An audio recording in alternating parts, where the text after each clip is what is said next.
Recuerden que estamos leyendo el libro de la clave de la teosofía, por supuesto, de Blavatsky. El libro es muy interesante. Estamos nada más tratando de dar una idea al buscador sincero que quiera compenetrar y más que nada disciplinarse, porque a medida que vamos caminando en el sendero, bueno, pues la disciplina se hace más ardua y más abstrusa.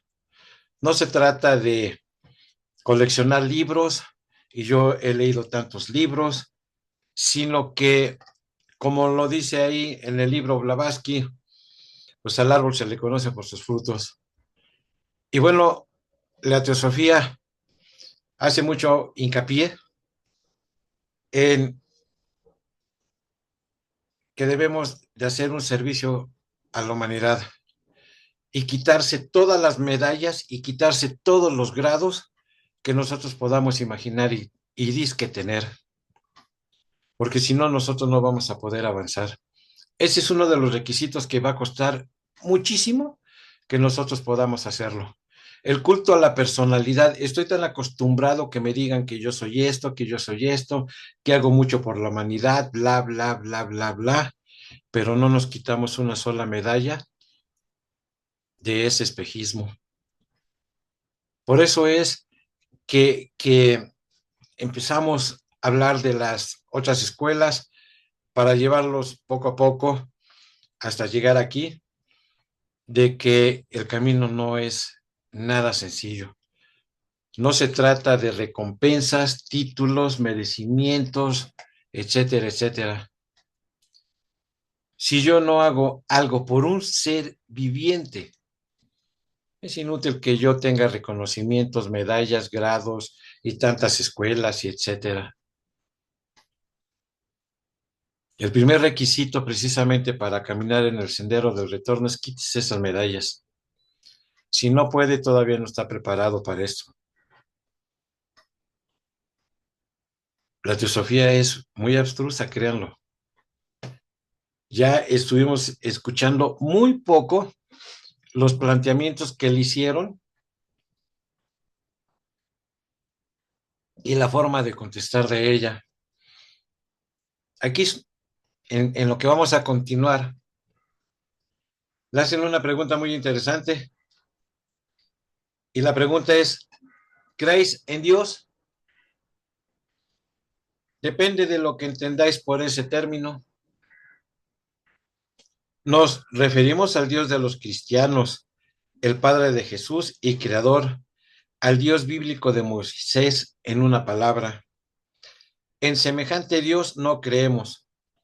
Rechazamos la idea de un Dios personal o extracósmico y antropomórfico, que solo es la sombra gigantesca del hombre y ni siquiera del mejor. Decimos y probamos que el Dios de la teología es un conjunto de contradicciones y una imposibilidad lógica, por lo tanto no tenemos nada que ver con él. Aducir razones son varias y de todas no nos podemos ocupar, pero he aquí unas cuantas. Ese Dios es llamado por sus adoradores infinito y absoluto, ¿no es cierto? Así lo creo. Siendo así, es infinito, es decir, ilimitado, y especialmente si es absoluto, ¿cómo puede poseer forma alguna y ser creador de algo? La forma implica limitación y un principio, así como un fin, y para crear, un ser necesita pensar y proyectar. ¿Cómo puede suponerse que lo absoluto piense, es decir, que tenga relación alguna con lo limitado, finito y condicionado? Es un absurdo filosófico y lógico. Hasta la cábala hebraica rechaza semejante idea y hace del principio uno déifico absoluto, una unidad infinita llamada Ein Sof.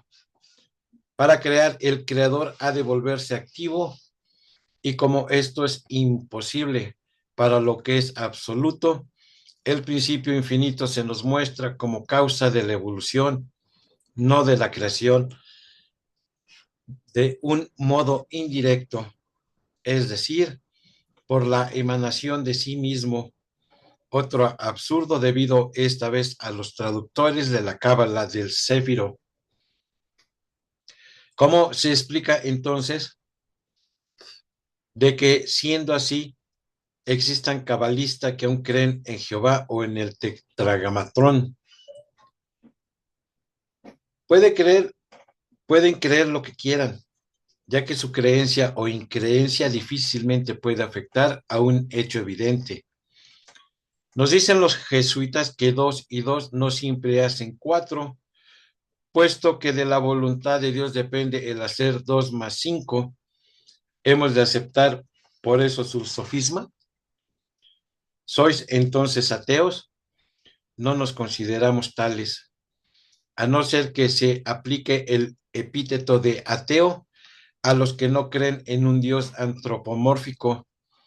Creemos en un principio divino universal, la raíz de todo, del que todo procede y en el que todo será absorbido al fin del gran ciclo del ser. Esto es lo que sostiene el antiquísimo panteísmo. Si sois panteístas, no podéis ser deístas, y no siendo deístas, habéis de ser entonces considerados como ateos. No necesariamente. El término panteísmo siempre es el de los muchos de que se ha abusado y cuya significación real y primitiva ha sido falseada y corrompida por la ciega preocupación y por considerarlo desde un solo punto de vista. Si aceptas la etimología cristiana de esa palabra compuesta, la formáis todo Dios y creéis y enseñáis que esto significa que cada piedra y cada árbol en la naturaleza es un Dios o el Dios uno.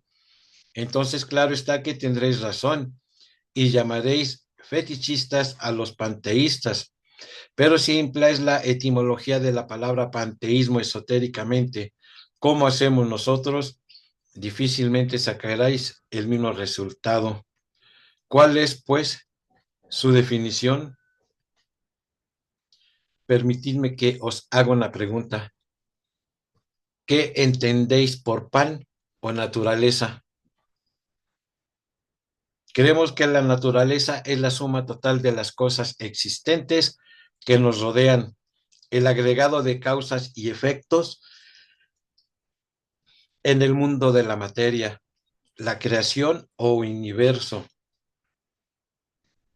Es entonces la suma y el orden personificados de las causas y efectos conocidos, el total de todos los agentes y fuerzas finitos, separados por completo de un creador o creadores inteligentes y quizás concebido como una fuerza aislada y separada, como dicen las enciclopedias.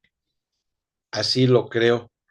Pues bien, nosotros no tomamos en consideración esta naturaleza objetiva y material que llamamos ilusión pasajera, ni tampoco tiene para nosotros la palabra el significado naturaleza, en el sentido de su derivación aceptada del latín natura, de nasi, nacer.